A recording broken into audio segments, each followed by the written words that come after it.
Assalamualaikum warahmatullahi wabarakatuh. Perkenalkan, nama saya Danwarta Jujur Prananta dengan NIM 2020333104 dari Prodi PGSD kelas 3C. Di sini saya akan menjawab soal UTS dengan mata kuliah Bahasa Indonesia dengan dosen pengampu Bapak Irfai. Nah, pertanyaan yang pertama adalah: jelaskan berdasarkan temuan mahasiswa di lapangan, faktor apa saja yang menyebabkan terjadinya kesalahan penulisan ejaan. Berikan contohnya kesalahan ejaan yang sering muncul. Faktor-faktor penyebab kesalahan tersebut antara lain: yang pertama yaitu kebiasaan menulis, yang kedua penguasaan kosakata yang kurang, dan yang ketiga kurangnya minat baca siswa, dan yang terakhir yaitu kebiasaan mendengar lalu menuliskan sesuai apa yang mereka dengar. Nah, contoh kesalahan ejaan yaitu fotokopi pakai C ya. Yang benar yaitu fotokopi pakai K. Kemudian dijual tetapi dipisah. Yang benar yaitu dijual yaitu digabung. Kemudian apotik pakai I. Yang benar yaitu apotek pakai E. Nah, kemudian ke soal yang nomor 2. Bagaimana langkah-langkah membedakan kutipan langsung dan kutipan tidak langsung dalam proses pengutipan? Jelaskan dan berikan contohnya. Kutipan langsung. Kutipan langsung dapat diartikan sebagai kutipan yang diambil dari sumber literatur secara utuh atau sempurna tanpa mengurangi bentuk kalimatnya dan intisari tulisannya. Kemudian kutipan tidak langsung. Kutipan tidak langsung dapat didefinisikan sebagai model kutipan yang dilakukan dengan cara mengambil ide pokok atau gagasan dari sebuah tulisan. Kemudian ide dan gagasan tersebut kita ulang kembali dengan redaksi yang berbeda, tetapi tidak mengurangi gagasan yang diberikan.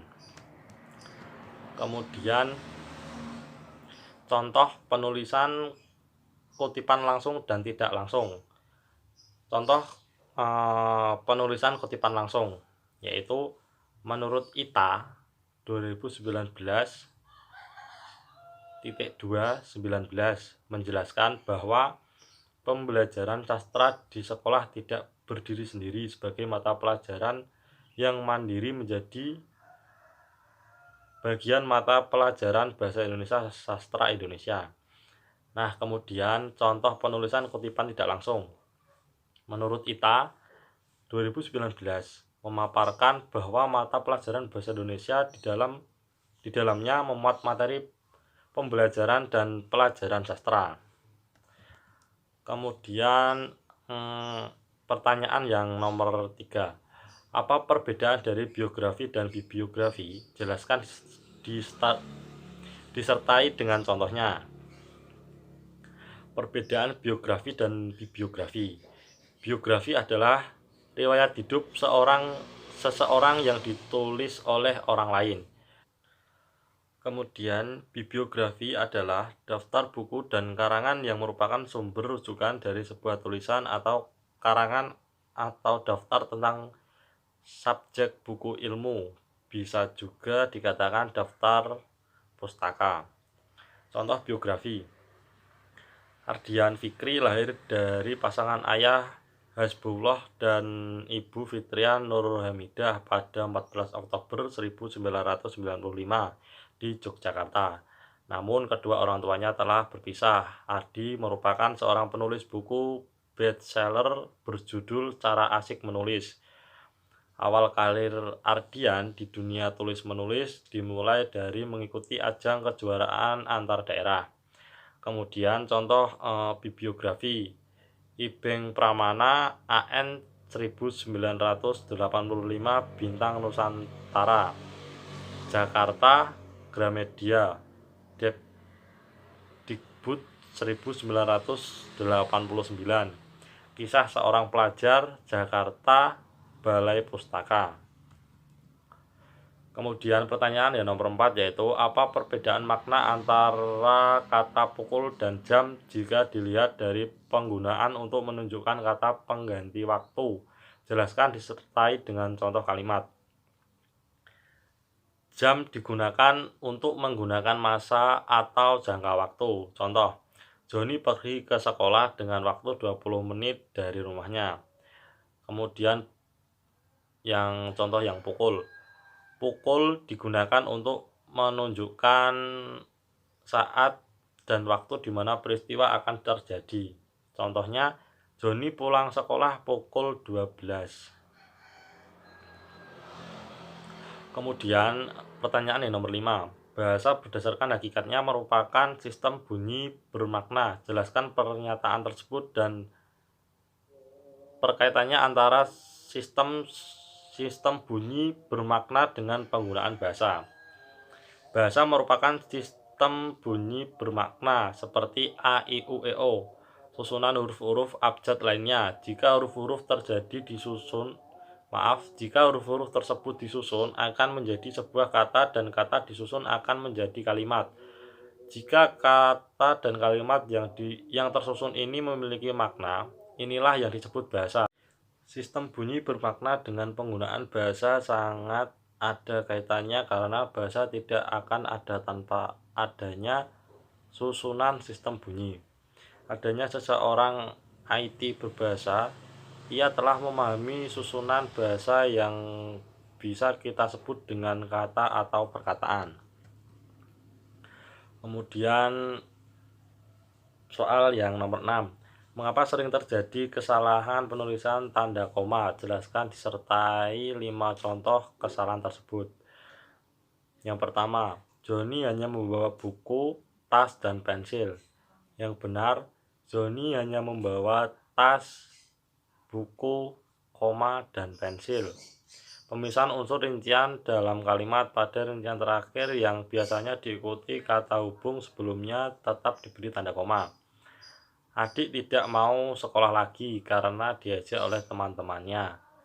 Yang benar yaitu karena diajak oleh teman-temannya, adik tidak mau sekolah lagi. Pemisahan antara anak kalimat yang mendahului induk kalimat. Kemudian contoh yang ketiga yaitu dia sangat pandai bergaul di luar tetapi sangat diam jika di dalam rumah. Pembenarannya yaitu dia sangat pandai bergaul di luar tetapi sangat diam jika di dalam rumah. Kemudian contoh yang keempat, tanda koma dipakai sebelum dan sesudah kata sapa. Contohnya, hai apa kabar? Yang benar yaitu hai, apa kabar. Tanda koma dipakai antara nama orang atau nama gelar. Contohnya, Roni SPD.